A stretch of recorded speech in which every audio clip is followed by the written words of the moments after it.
Welcome to Kisan kitchen. இன்றைக்கி நம்ம கிச்சனில் கோதுமை மாவு வச்சு ரொம்ப சாஃப்டான ஸ்பான்ஜியான ஒரு கேக் பார்க்கலாம். அதுக்கு ஒரு பவுல் எடுத்திருக்கேன். 1 கப் கோதுமை மாவு, 1 கப்புக்கு 3/4 கப் சர்க்கரை பவுடர் பண்ணி எடுத்திருக்கேன். சர்க்கரை நல்லா பவுடர் பண்ணிட்டு தான் போடணும். அப்புறம் காய்ச்சி ஆற வச்ச பால் 1/2 கப், 1/2 கப் பால் காய்ச்சி ஆற வச்சு எடுத்திருக்கேன். தண்ணி ஊற்றாமல் காய்ச்சணும். ஒரு 3 டேபிள் ஸ்பூன் ஆயில், எண்ணெய், வாசனை இல்லாத எண்ணெய், எந்த எண்ணெயாக இருந்தாலும் பரவாயில்ல. முட்டை 1 சேர்த்துருக்கேன். இப்போது எசன்ஸ் இருந்தால் சேர்த்துக்கலாம், இல்லைன்னா ஏலக்காய் கூட சேர்த்துருக்கலாம். நான் 2 ஏலக்காவை நல்லா இடித்து சேர்த்துருக்கேன். நீங்கள் இல்லைன்னா சர்க்கரை பவுட்ரு பண்ணும்போதே அது கூடயே சேர்த்து போட்டுக்கலாம்.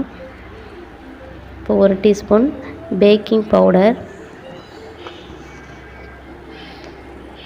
1/2 டீஸ்பூன் பேக்கிங் சோடா, 1/4 டீஸ்பூன் உப்பு.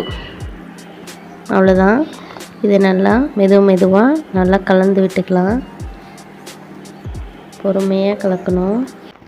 கேக் பேட்டர் ரெடி பண்ணுறதுக்கு நம்ம மிக்ஸ் பண்ணுறது தான் ரொம்ப முக்கியம்.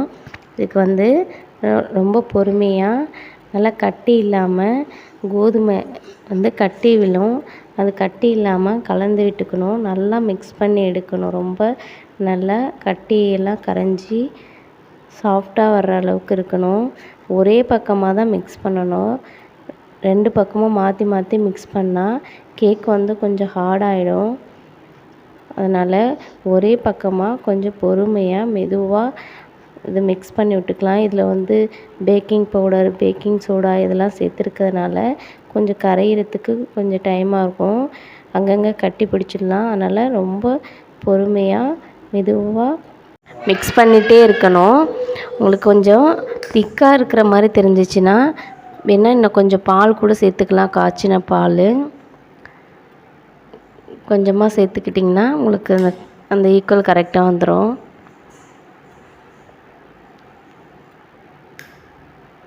ஒரே சைடில் மிக்ஸ் பண்ணிவிட்டு இப்படி எடுத்து ஊற்றினா நல்ல மடிப்பாக விழுற மாதிரி இருக்கணும். இந்த ஸ்டேஜ் இதுதான் கரெக்டான ஸ்டேஜ். வேகிற டைமும் கரெக்டாக இருக்கும். இப்போ பாட்டம் ஃப்ளாட்டாக இருக்கிற மாதிரி ஒரு பாத்திரம் எடுத்துக்கலாம். எந்த பாத்திரமாக இருந்தாலும் பரவாயில்ல. நான் இந்த பாத்திரத்தில் நெய் தடவிருக்கேன். அது மேலே கொஞ்சமாக கோதுமை தூவிருக்கேன். நல்லா ஸ்ப்ரெட் பண்ணி விட்டுக்கலாம். ஸ்ப்ரெட் பண்ணால் கேக் ஒட்டாமல் வரும். அதுக்காக தான். இப்போ இந்த கேக் பேட்டரை அதில் ஊற்றிடலாம். இப்படி மடிப்பாக விழுது பாருங்கள். இந்த மாதிரி தான் இருக்கணும். இல்லை ஒருவேளை உங்களுக்கு திக்கலாக இருக்குன்னா இன்னும் கொஞ்சம் பால் சேர்த்துக்கலாம். நான் சொன்ன அளவில் சேர்த்தா கரெக்டாக இந்த பக்குவத்துக்கு வந்துடும். பேட்டர் சேர்த்தோன்னே நம்ம லைட்டாக அதை தட்டி விட்டுக்கணும், இல்லைன்னா உள்ளே ஏர் இருக்கும். இந்த மாதிரி நல்லா தட்டி விட்டுடணும். அப்போ தான் உள்ள ஏர்லாம் லீக் ஆகும். இப்போ ஒரு இட்லி பாத்திரத்தில் உள்ளே ஒரு ஸ்டாண்டு வச்சுட்டு ஒரு 3 நிமிஷம் நல்லா ஹீட் பண்ணி எடுத்துக்கலாம். மூடி வச்சு ஹீட் பண்ணணும். நல்லா ஹீட் ஆனதும் இப்போ நம்ம எடுத்து வச்சுருக்க பேட்டர் அதில் சேர்த்துடலாம். சேர்த்துட்டு பாத்திரம் கேக் பேட்டர் அந்த இட்லி பாத்திரத்தில் சேராமல் இருக்கணும். ஒட்டாத மாதிரி மூடி வைக்கணும். மூடி வச்சுட்டு கரெக்டாக இது ஒரு 15 நிமிஷம் வேகட்டும். 15 நிமிஷத்துக்கு அப்புறம் ஓப்பன் பண்ணி பார்த்தா இந்த மாதிரி 3/4 வெந்து வந்திருக்கும்.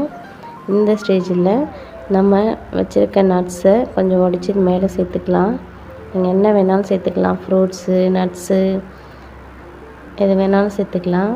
நான் கொஞ்சம் நட்ஸு சேர்த்துக்கிறேன். சேர்த்துட்டு மூடி போட்டு மூடி வச்சிடலாம்.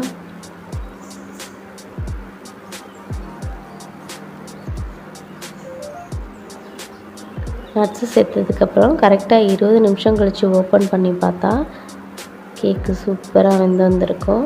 இப்போ வெந்திருக்கா இல்லையான்னு பார்க்குறதுக்கு ஒரு ஸ்டிக்கை வச்சு பார்த்தோன்னா கொஞ்சம் கூட ஒட்டாமல் வந்திருக்கு. கேக் நல்லா சாஃப்டாக இருக்குது. இப்போ வெளியில் எடுத்துடலாம்.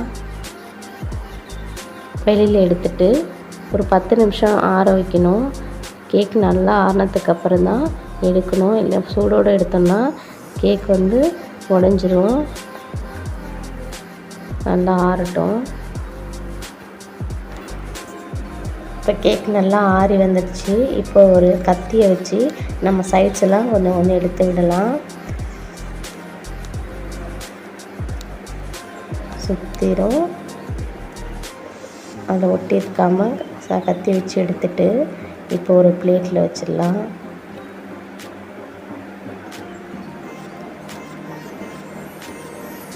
வாவ், கேக் பாருங்கள் எவ்வளோ கொஞ்சம் கூட உடையாமல் சூப்பராக வந்திருக்கு பாருங்கள். ஸ்பாஞ்ச் மாதிரி ரொம்ப சாஃப்டாக ரொம்ப சூப்பராக இருக்குது. இப்போ கட் பண்ணி பார்த்துடலாம்.